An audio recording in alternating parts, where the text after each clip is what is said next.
반갑습니다. 산업 주요 품목 5개에 대한 2023년 무역량 예측 공모전을 발표할 김선재, 최수희입니다. 저희가 참여한 공모전은 이미 끝난 공모전이 아닌 진행 중인 공모전에 참여하였습니다. 목차는 프로젝트 개요, 최종 데이터셋, 성능 개선 1, 2, 결과 및 결론 순입니다. 프로젝트 개요입니다.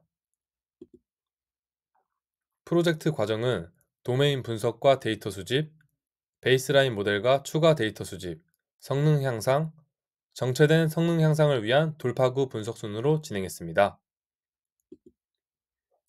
예측해야 하는 품목은 다음과 같이 5개의 품목입니다. PMFC는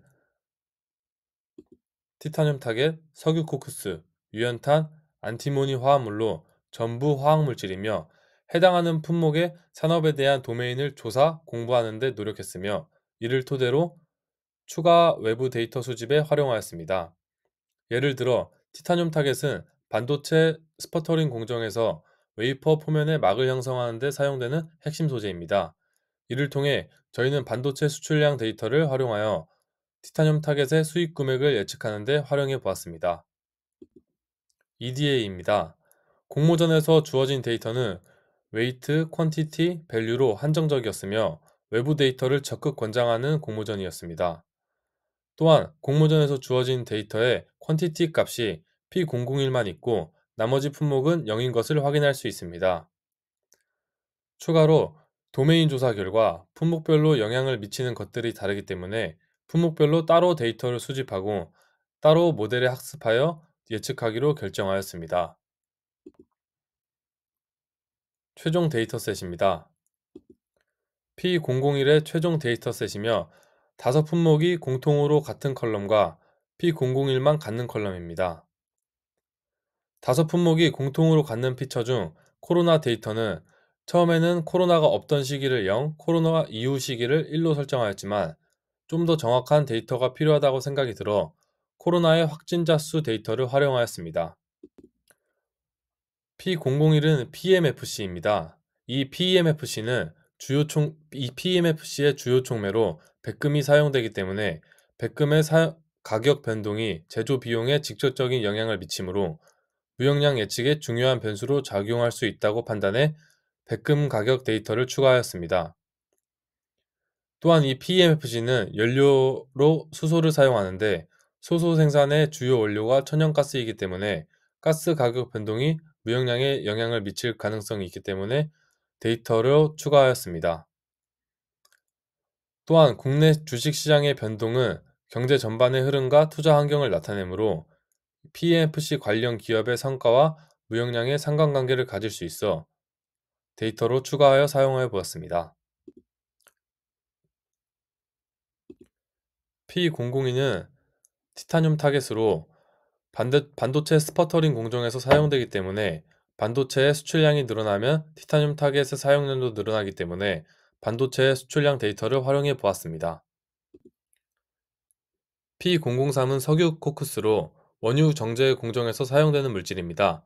그렇기 때문에 원유 정제 처리 제품의 수출 물가 지수를 사용했고 이 물질이 전기차의 배터리를 만드는 데도 사용되기 때문에 전기차의 수입 수출 지수 데이터를 사용해 보았습니다. P004는 유연탄으로 철강 1차 제품이기 때문에 해당하는 수출 물가 지수 데이터를 사용하였고 유연탄 시세 데이터를 사용하였습니다. P005는 안티모니 화합물로 안티모니의 시세 데이터를 사용해 보았습니다. 이렇게 외부 데이터를 수집하고 전처리하는데 정말 많은 노력을 쏟았습니다. 베이스라인 모델입니다. XG 부스트를 사용하였고 공모전에서 제공한 데이터와 그리드 서치를 사용하였고 성능은 다음과 같습니다. 성능 개선입니다. 최종 데이터셋의 피처 선택을 상관관계와 정성적 분석을 통해 피처 선택을 해보았습니다. 모델은 다양한 모델을 사용해 보았지만 LSTM을 사용했을 때 가장 높았기에 LSTM을 사용하였습니다. 상관관계가 0.4 이상인 피처를 선택하여 LSTM을 돌렸을 때가 가장 높은 성능을 보였습니다. 어떻게 하면 성능 향상을 할 수 있을까 고민하던 중 샤프라는 방법론을 찾았습니다. 샤프는 각 특징이 예측에 얼마나 기여했는지를 정량적으로 보여주는 기법입니다. 저희는 이를 활용하여 성능 개선을 해보았습니다. 샤프를 통해 시각화해 보았으며 P001의 샤프 결과입니다. 이런 식으로 샤프를 활용하여 데이터를 시각화해서 분석해 보았습니다. 왼쪽 그래프에서는 파란색 점이면 변수의 값이 작을 때 모델에 영향을 미치고 빨간색 점이면 변수의 값이 클 때 모델에 영향을 미칩니다. 오른쪽 그래프는 모델에 영향을 많이 미치는 순으로 나열해 보았습니다.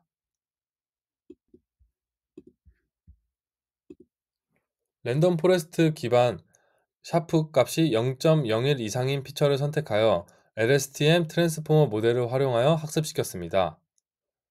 다른 모델들도 사용해 보았지만 LSTM 트랜스포머 모델을 활용하였을 때 가장 높은 성능을 보였습니다. 보시다시피 성능이 향상되는 것을 확인할 수 있습니다. 더 성능을 향상시키기 위해 고민하던 중 저희가 사용하는 데이터와 모델이 시계열이라는 것을 확인했고 이를 통해 다중공성성을 확인해야 된다고 생각했습니다.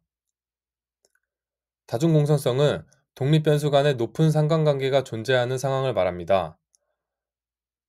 다중공성성 상황은 각 독립변수가 종속변수에 미치는 영향을 추정하기 어렵고 예측 성능이 저하될 수 있습니다. 다중공성성 여부를 진단하는 지표로는 VIF를 활용합니다. 일반적으로 VIF 점수가 10점 이상이면 심각한 다중공성성이 있다고 판단합니다. 우선 저희는 상관관계가 0.4 이상인 컬럼을 선택하였습니다. 그 컬럼들의 VIF 점수를 확인하였습니다.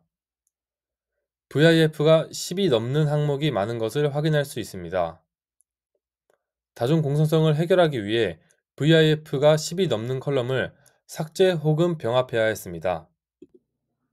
이때 병합하는 방법은 데이터를 평균으로 병합하거나 곱하거나 PCA하는 방법이 있습니다. 평균과 곱하는 것은 데이터 특성에 맞지 않다고 판단하여 PCA하는 방법을 고려해 보았습니다. 적합한 피처 엔지니어링을 위해 다음과 같은 분석을 진행해 보았습니다. 우선 VIF가 10이 넘는 컬럼들과 밸류와의 상관관계를 확인하였습니다. 상관관계가 너무 낮은 변수의 경우 삭제하거나 병합에 사용할 변수를 선별하였습니다. 또한 VIF가 10이 넘는 컬럼들끼리의 상관관계를 확인하였습니다. 모든 변수들끼리의 상관관계가 0.8 이상인 것을 확인했습니다. 그 후 분석에 사용할 변수들의 VIF 점수를 확인해 보니 6점을 넘는 변수가 없는 것을 확인할 수 있었습니다. 이렇게 다중공성성을 해결했습니다.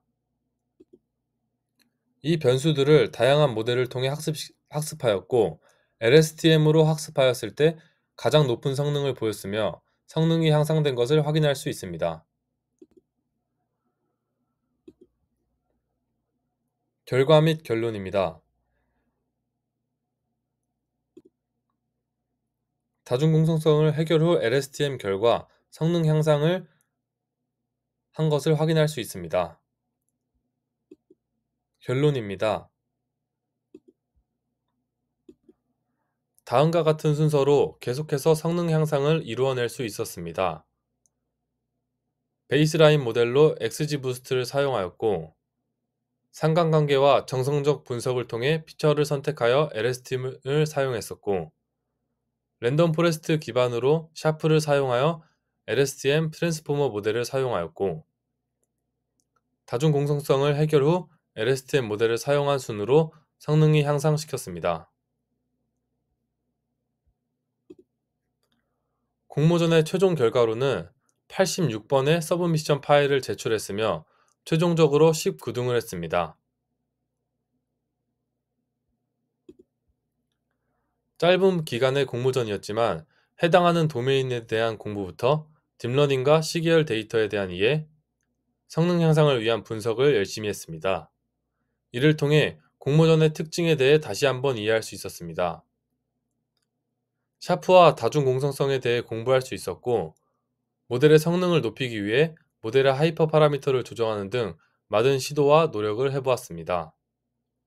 또한 정말 많은 데이터를 통계 포털과 같은 곳에서 수집하고 전처리하는 등 데이터와 정말 많이 친해질 수 있는 기회가 된 것 같습니다.